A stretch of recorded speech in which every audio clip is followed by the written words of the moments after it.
नमस्कार दोस्तों, rainbow rhythms YouTube channel में आपका स्वागत है। आज इस वीडियो में हम एक बहुत ही शानदार कहानी सुनने वाले हैं।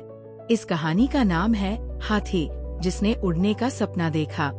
चलिए शुरू करते हैं। घने हरे जंगल में मोती नाम का एक नन्हा हाथी रहता था। वह बहुत प्यारा और मासूम था, लेकिन उसमें एक अनोखी बात थी। वो उड़ना चाहता था। जब मोती देखता कि आकाश में चिड़िया, तितलियां और तोते पंख फैलाकर उड़ रहे हैं, तो उसका दिल भी उड़ने को करता। वो सोचता, अगर मैं भी उड़ सकता तो बादलों को छू सकता, नदी के ऊपर से उड़ सकता और पूरे जंगल को ऊपर से देख सकता। लेकिन बाकी जानवर मोती का मजाक उड़ाते। बंदर मटरू हंसकर कहता, अरे मोती, तुम तो इतने भारी हो, उड़ना तुम्हारे बस की बात नहीं। लोमड़ी चतुरानी बोलती, हाथी कभी उड़ नहीं सकते, ये तो कुदरत का नियम है। लेकिन मोती की माँ उसे हमेशा समझाती, बेटा, सपने देखना अच्छी बात है, लेकिन हर सपना सच नहीं हो सकता। मोती उदास हो जाता, लेकिन उसने ठान लिया था कि वह किसी भी हालत में उड़कर दिखाएगा। एक दिन मोती जंगल की सबसे ऊंची पहाड़ी पर गया और वहाँ से कूदने की कोशिश की। उसने अपने बड़े बड़े कानों को पंख की तरह हिलाया और पूरी ताकत से छलांग लगाई। धड़ाम, मोती सीधा नीचे आ गिरा और मिट्टी में लोटपोट हो गया। तोता चीकू उसकी हालत देखकर बोला, मोती भाई, उड़ने के लिए पंख चाहिए, बड़े कान नहीं। मोती ने सोचा, शायद मुझे कुछ और कोशिश करनी चाहिए। अगले दिन मोती बंदर मटरू के पास गया और बोला, मटरू, तुम बहुत चतुर हो, क्या तुम मुझे उड़ने में मदद कर सकते हो?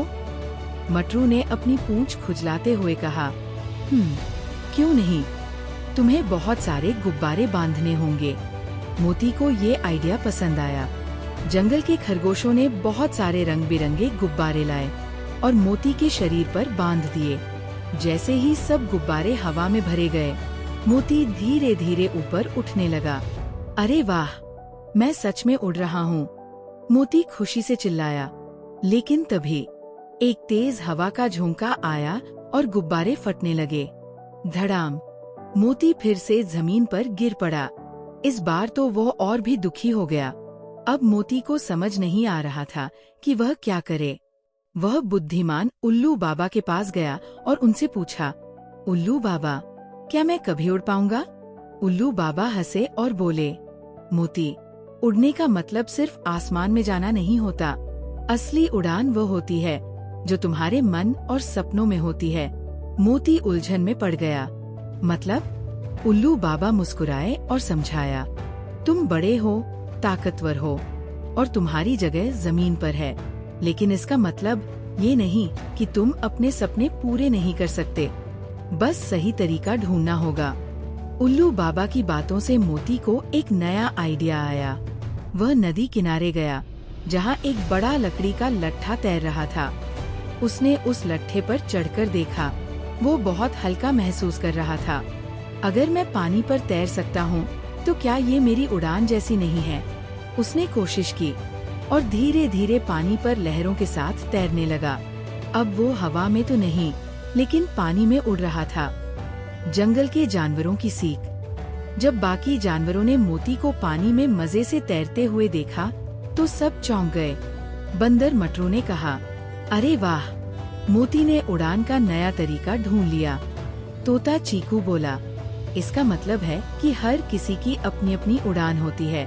लोमड़ी चतुरानी ने सिर झुकाकर कहा, हमें मोती का मजाक नहीं उड़ाना चाहिए था। उसने हमें सिखाया कि सच्ची उड़ान मन की होती है। अब मोती को कोई दुख नहीं था। वह जान गया था कि उड़ने का मतलब आसमान में जाना नहीं, बल्कि अपने सपनों को सच करने का नया तरीका ढूंढना है। कहानी की सीख, हर किसी की अपनी ताकत होती है और हमें अपनी अनोखी खूबियों को पहचानना चाहिए। अगर एक रास्ता बंद हो, तो दूसरा तरीका खोजो। सपने देखने से बड़ा कुछ नहीं, लेकिन उन्हें पूरा करने का सही तरीका ढूंढना जरूरी है। आशा करती हूँ आपको ये कहानी पसंद आई होगी। अगर पसंद आई हो तो इस चैनल को लाइक और सब्सक्राइब करें और बेल नोटिफिकेशन को भी दबाएं, ताकि आप अगली कहानी मिस न करें। धन्यवाद।